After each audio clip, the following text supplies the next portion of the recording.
remember, maybe it was a week, maybe it was 2 weeks ago, the CDC extended the eviction moratorium that Biden was hoping to put in place. But Biden also let them know immediately, this probably isn't gonna stand up very long in court. So the Supreme Court did follow through on that promise that Biden did put forward, and they have struck down this eviction moratorium that was put in place by the CDC. So the policy was challenged in federal courts by realtor associations in states like Alabama and Georgia, and as well as landlords in those same states. So let's go to some of the things that the Supreme Court was saying, but the 6 conservative justices, as you could probably imagine, were the ones that ruled in his favor while the others dissented. So let's go straight to it. They said it strains credulity to believe that this statute grants the CDC the sweeping authority that it asserts. If a federally imposed eviction moratorium is to continue, Congress must specifically authorize it, which we also did here. They were saying this is something that the Congress needs to do, and they have the power to do so. Now, all 3 of those, as I mentioned, the liberal justices, they also dissented with Stephen Breyer arguing, quote, "The public interest strongly favors respecting the CDC's judgment at this moment, when over 90% of counties are experiencing high transmission rates." So the Biden administration is also, they're urging local officials and landlords to step in and help in the wake of these kinds of decisions. So in a statement, Jen Psaki of the White House, she said, "Given the ruling, President Joe Biden is once again calling on all entities that can prevent evictions, from cities and states to local courts, landlords, cabinet agencies, to urgently act to prevent some of these evictions." Now, I asked this question earlier because I was like, I keep hearing about all this money that's just stacking up and stacking up, that's not being used, that's not going anywhere. And I'm like, well, why isn't it? Because we keep hearing about it as one of the arguments as to why we don't need to extend this kind of eviction moratorium, because there's all this money that's put in place already by the pandemic relief that the Biden administration signed that's just sitting there. And we keep hearing about money that's sitting there in many different ways. It's just sitting there and sitting there and sitting there. So that's $84 billion in funding, they said. But the problem is a lot of the infrastructure put in place by these states or even implemented from these states doesn't really generate the capability to do this type of thing. So one more part of this, the White House on Wednesday announced that they needed new steps to help renters and landlords hit hard by the COVID-19 pandemic, including moves by the Treasury Department to reduce documentation requirements to get emergency rental assistance flowing to hundreds of thousands of applicants that are stuck in this administrative processing bottlenecks. Again, so this is the red tape that people talk about with the government, from the federal to local levels. I'm not sure where it is they need to loosen this up, but the help that's coming, that seemed like a generic kind of statement. So, I mean, I can see how, I mean, they put forward straight away when they said this. It's probably something that's not gonna stand up in courts, and it's not standing up in courts because just the law puts it that way. And it's hard for people, we saw the 3 dissenting justices say, well, this is a health crisis. But then it's people with their money. And that's just the basis of America. Money versus the health crisis, which one is gonna win? There we see it. What do we do next? Gee, yeah, ooh, that was a tough question. Money versus anything in America. Money is undefeated. Okay, makes Floyd Mayweather look like a loser. All right, so why was it wrong to go to the states, the money to go to the states to help on the eviction issue? Well, 2 answers. And red states and red tape. So if you send money to the states, well, half the states or more than half the states are red states, and they're gonna be like, we don't wanna give it to poor people. And what they're doing is they're hoarding the money and then passing tax cuts for the rich. And redirecting the money to those tax cuts.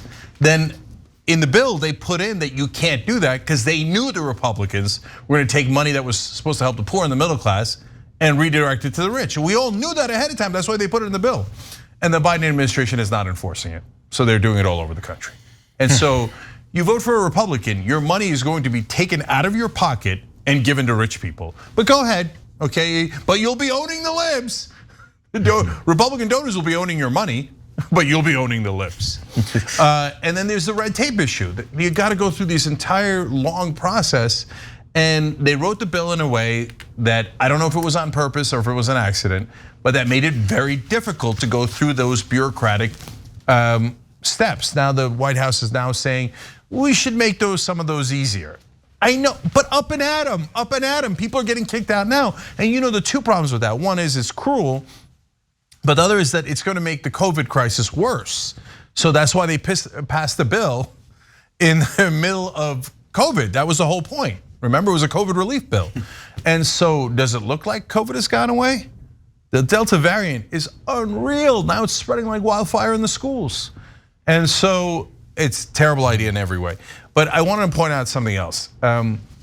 There's another culprit here, and it's not just Republicans, it's conservative Democrats.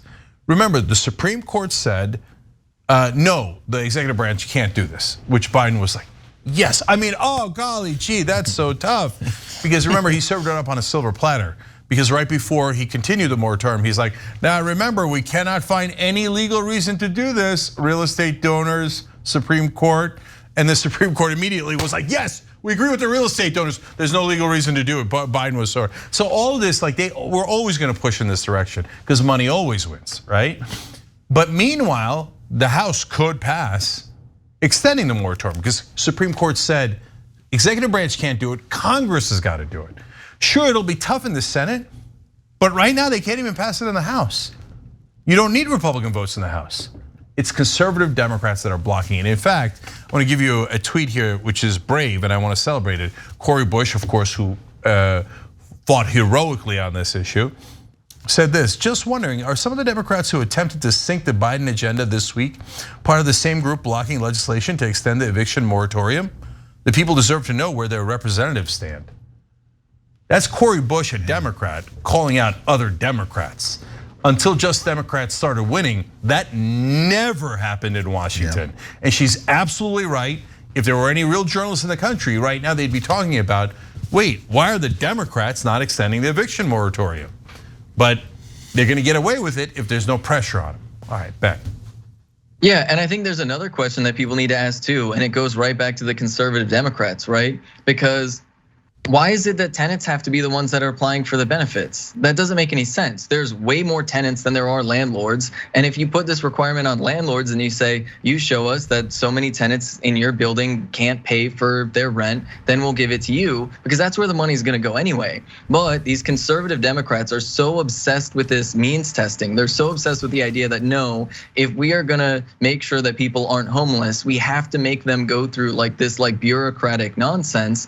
It just gums up the system, all in this weird belief about sort of, I guess, punishing poor people and being reluctant to give away any type of public benefit. Where if they would have just said no, if you're the landlord and you want to pay your bills, you gotta go through this application process yourself. It's up to you.